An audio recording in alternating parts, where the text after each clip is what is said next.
ओम शांति। 20 अप्रैल 2024 बाप दादा मधुबन। मीठे बच्चे, तुम्हें योग बल से इस खारी चैनल को पार कर घर जाना है। इसलिए जहाँ जाना है उसे याद करो। इसी खुशी में रहो कि हम अभी फकीर से अमीर बनते हैं। प्रश्न, दैवी गुणों की सब्जेक्ट पर जिन बच्चों का ध्यान है उनकी निशानी क्या होगी? उत्तर, उनकी बुद्धि में रहता जैसे कर्म हम करेंगे हमको देख दूसरे करेंगे। कभी किसी को तंग नहीं करेंगे। उनके मुख से कभी उल्टा सुल्टा शब्द नहीं निकलेगा। मनसा वाचा कर्मणा, किसी को दुख नहीं देंगे। बाप समान सुख देने का लक्ष्य है, तब कहेंगे दैवी गुणों की सब्जेक्ट पर ध्यान है। ओम शांति। मीठे मीठे रूहानी बच्चों प्रति रूहानी बाप समझा रहे हैं, याद की यात्रा भी सिखला रहे हैं। याद की यात्रा का अर्थ भी बच्चे समझते होंगे। भक्ति मार्ग में भी सब देवताओं को शिव बाबा को याद करते हैं, परंतु यह पता नहीं था कि याद से ही विक्रम विनाश होंगे। बच्चे जानते हैं बाप पतित पावन है, वही पावन बनाने की युक्ति बताते हैं। आत्मा को ही पावन बनना है, आत्मा ही पतित बनती है। बच्चे जानते हैं भारत में ही बाप आकर याद की यात्रा सिखलाते हैं और कहाँ भी सिखला न सके। जिस्मानी यात्राएं तो बच्चों ने बहुत की हैं, यह यात्रा सिर्फ एक बाप ही सिखला सकते हैं। अब तुम बच्चों को बाप ने समझाया है, माया के कारण सबकी बुद्धि को बेसमझी का ताला लगा हुआ है। अभी बाप द्वारा तुमको मालूम पड़ा है कि हम कितने समझदार, धनवान और पवित्र थे। हम सारे विश्व के मालिक थे, अब हम फिर बन रहे हैं। बाप कितनी बड़ी बेहद की बादशाही देते हैं। लौकिक बाप करके लाख करोड़ देंगे, यहाँ तो मीठा बेहद का बाप बेहद की बादशाही देने आए हैं। इसलिए तुम यहाँ पढ़ने आए हो। किसके पास? बेहद बाबा के पास। बाबा अक्षर मम्मा से भी मीठा है। भेल मम्मा भल मम्मा पालना करती हैं, परंतु बाप फिर बाप है जिससे बेहद का वर्षा मिलता है। तुम सदा सुखी और सदा सुहागिन बन रहे हो। बाबा हमको फिर से क्या बनाते हैं, यह कोई नई बात नहीं है। गायन भी है, सुबह को अमीर था, रात को फकीर था। तुम भी सुबह में अमीर और फिर बेहद रात में फकीर बन जाते हो। बाबा रोज रोज स्मृति दिलाते हैं, बच्चे कल तो तुम विश्व के मालिक अमीर थे, आज तुम फकीर बन पड़े हो। अब फिर सुबह आती है तो तुम अमीर बन जाते हो। कितनी सहज बात है। तुम बच्चों को बहुत खुशी होनी चाहिए। अमीर बनने की ब्राह्मणों का दिन और ब्राह्मणों की रात। अब दिन में तुम अमीर बन रहे हो, बनेंगे भी जरूर, परंतु नंबरवार पुरुषार्थ अनुसार। बाप कहते हैं यह वह खारी चैनल है जिसे तुम ही पार करते हो योग बल से। जहाँ जाना है उनकी याद रहनी चाहिए। हमको अब घर जाना है, बाबा खुद आया है हमको लेने। बहुत प्यार से समझाते हैं, मीठे बच्चे तुम ही पावन थे। 84 जन्म लेते लेते पतित बने हो, फिर पावन बनना है। पावन बनने का और कोई उपाय नहीं। तुम जानते हो पतित पावन आते हैं और तुम उनकी मत पर चल पावन बनते हो। तुम बच्चों को बहुत खुशी होती है कि हम यह पद पाएंगे। बाप कहते हैं तुम 21 जन्मों के लिए सदा सुखी बनेंगे। बाप सुख धाम का रावण दुख धाम का वर्षा देते हैं। बाप सुख धाम का रावण दुख धाम का वर्षा देते हैं। तुम बच्चे अभी जानते हो रावण तुम्हारा पुराना दुश्मन है, जिसने तुमको 5 विकारों रूपी पिंजड़े में डाला है। बाप आकर निकालते हैं। जितना जो बाप को याद करते हैं उतना औरों को भी परिचय देते हैं। याद न करने वाले देह अभिमान में होंगे। वह न बाप को याद कर सकते हैं, न बाप का परिचय दे सकते हैं। हम आत्मा भाई भाई हैं, घर से यहाँ आए हैं भिन्न भिन्न पार्ट बजाने। सारा पार्ट कैसे बजता है यह भी तुम्हारी बुद्धि में है। जिनको पक्का निश्चय है वह आकर यहाँ रिफ्रेश होते हैं। यह कोई ऐसी पढ़ाई नहीं है जो तुमको टीचर के साथ ही रहना है। नहीं, अपने घर में रहते भी पढ़ाई कर सकते हो। सिर्फ एक हफ्ता अच्छी तरह समझो, फिर ब्राह्मणियाँ कोई को 1 मास में, कोई को 6 मास में, कोई को 12 मास के बाद ले आती हैं। बाबा कहते हैं निश्चय हुआ और भागा। राखी भी बांधनी है कि हम विकार में नहीं जाएंगे। हम शिव बाबा से प्रतिज्ञा करते हैं। शिव बाबा ही कहते हैं बच्चों तुमको निर्विकारी जरूर बनना है। अगर विकार में गए तो की कमाई चट 100 गुना दंड पड़ जाएगा। 63 जन्म तुमने गोते खाए हैं। अब कहते हैं पवित्र बनो, मेरे को याद करो तो तुम्हारे पाप भस्म हो जाएंगे। आत्मा भाई भाई है, किसके नाम रूप में फंसना नहीं है। अगर कोई रेगुलर नहीं पढ़ता है तो जल्दी में नहीं ले आना चाहिए। भल बाबा कहते हैं एक दिन में भी तीर लग सकता है, परंतु समझ से भी काम लेना है। तुम ब्राह्मण हो सबसे उत्तम। यह तुम्हारा बहुत ऊंचा कुल है। वहाँ कोई सत्संग आदि होते नहीं। सत्संग भक्ति मार्ग में होता है। तुम जानते हो सत्य का संग तारे। सत्य का संग मिलता ही तब है जब सतयुग की स्थापना होनी होगी। यह किसकी बुद्धि में नहीं आता, क्योंकि बुद्धि को ताला लगा हुआ है। अब सतयुग में जाना है। सत्य का संग मिलता ही है पुरुषोत्तम संगम युग पर। वह गुरु लोग तो संगम युगी है नहीं। बाबा जब आते हैं तो बेटा बेटा क्या बुलाते हैं। उन गुरु लोगों को तुम बाबा थोड़े ही कहेंगे। एकदम बुद्धि को गोल्डनेस का ताला लगा हुआ है। बाबा आकर ताला खोलते हैं। बाबा देखो कितनी युक्ति रचते हैं कि मनुष्य आकर हीरे जैसा जीवन बनाए। मैगजीन किताब आदि छपाते रहते हैं। बहुतों का कल्याण हो तो बहुतों की आशीर्वाद भी मिलेगी। प्रजा बनाने का पुरुषार्थ करना चाहिए। अपने को बंधन से छुड़ाना चाहिए। शरीर निर्वाह अर्थ सर्विस तो जरूर करना है।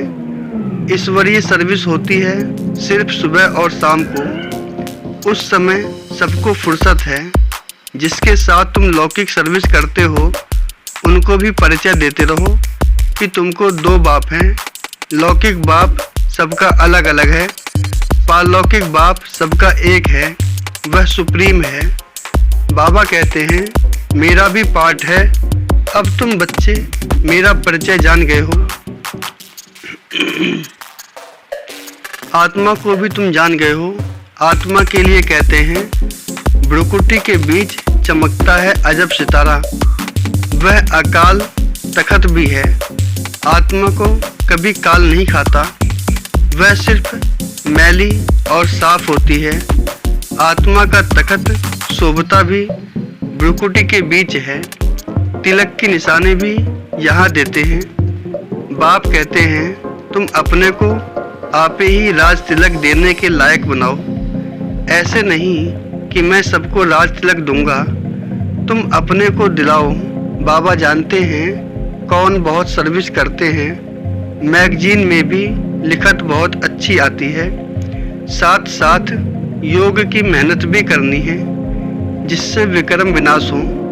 दिन प्रतिदिन तुम अच्छे राजयोगी बन जाएंगे। समझेंगे जैसे कि अब शरीर छूटता है, हम चले जाते हैं। सूक्ष्म वतन तक तो बच्चे जाते हैं। मूल वतन को भी अच्छी तरह जानते हैं कि हम आत्माओं का घर है। मनुष्य शांति धाम के लिए भक्ति करते हैं। सुख धाम का तो उनको मालूम ही नहीं है। स्वर्ग में जाने की शिक्षा तो कोई दे नहीं सकते बाप के सिवाय। यह है प्रवृत्ति मार्ग। दोनों को मुक्ति धाम में जाना है, वो लोग उल्टा रास्ता बताते हैं। जाता कोई भी नहीं है, सभी को पिछाड़ी में बाप ले जाएंगे, यह उनकी ड्यूटी है। कोई अच्छी रीति पढ़कर राज्य भाग्य ले लेते हैं, बाकी सब कैसे पढ़ेंगे? वह जैसे नंबरवार आते हैं वैसे नंबरवार जाएंगे। इन बातों में जास्ती समय वेस्ट मत करो।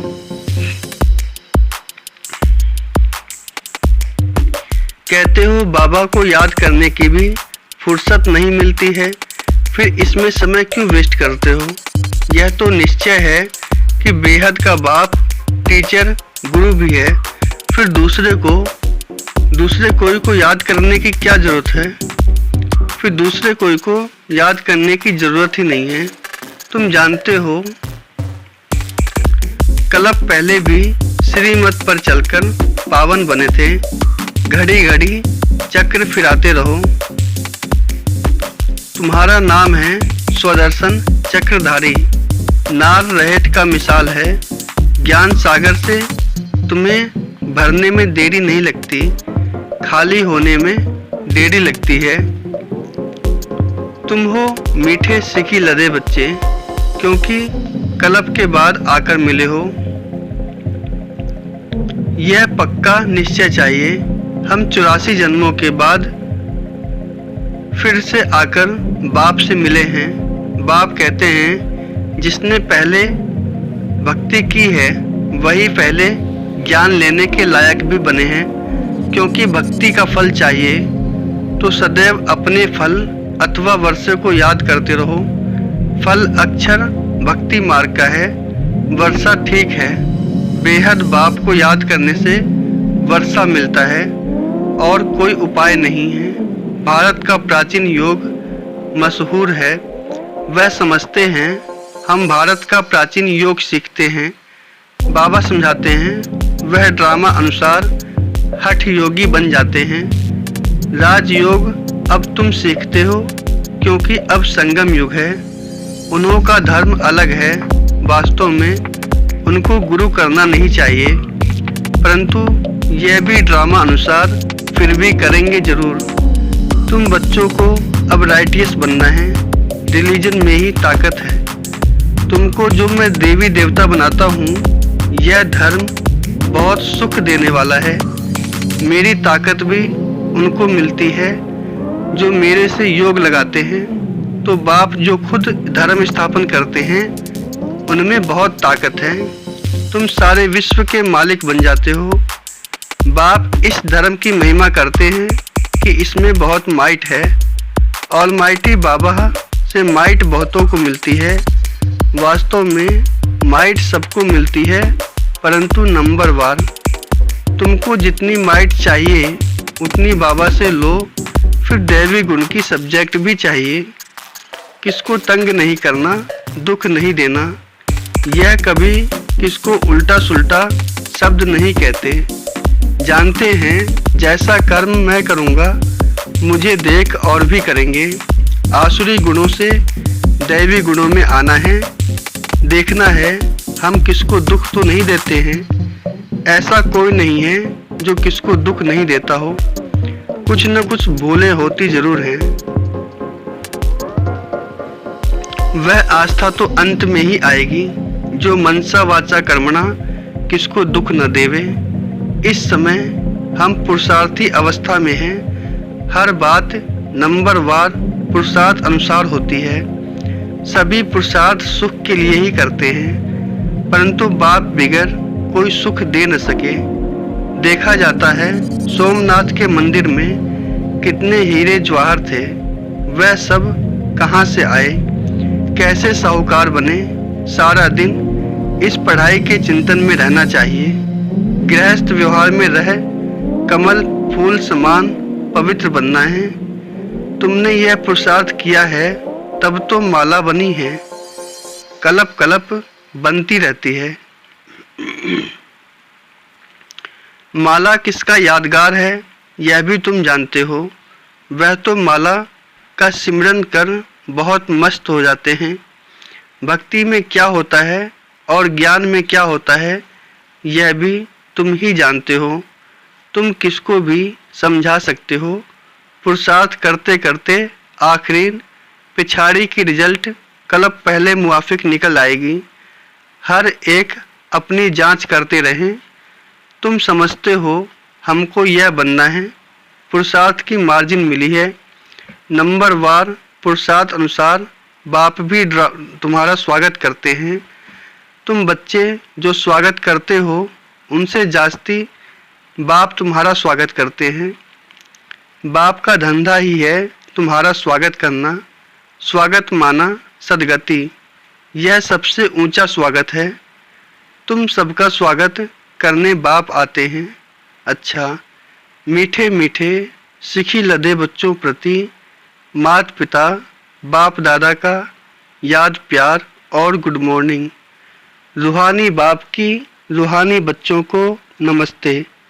हम रूहानी बच्चों की रूहानी बाप दादा को याद प्यार गुड मॉर्निंग नमस्ते। धारणा के लिए मुख्य सार। पहला, बहुतों की आशीर्वाद लेने के लिए कल्याणकारी बनना है। शरीर निर्वाह अर्थ कर्म करते भी अपने को बंधन से मुक्त कर सुबह शाम ईश्वरीय सर्विस जरूर करनी है। दूसरा, दूसरी बातों में अपना समय वेस्ट न कर बाप को याद कर माइट लेनी है। सत्य के संग में ही रहना है। मनसा वाचा कर्मणा सबको सुख देने का ही पुरुषार्थ करना है।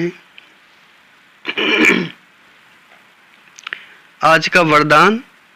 पवित्रता के वरदान को निजी संस्कार बनाकर पवित्र जीवन बनाने वाले मेहनत मुक्त भव। कई बच्चों को पवित्रता में मेहनत लगती है।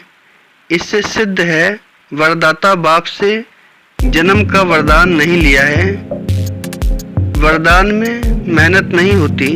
हर ब्राह्मण आत्मा को जन्म का पहला वरदान है पवित्र भव, योगी भव। जैसे जन्म के संस्कार बहुत पक्के होते हैं तो पवित्रता ब्राह्मण जन्म का आदि संस्कार निजी संस्कार है। इसी स्मृति से पवित्र जीवन बनाओ, मेहनत से मुक्त बनो। स्लोगन। ट्रस्टी वह हैं जिसमें सेवा की शुद्ध भावना है। ओम शांति।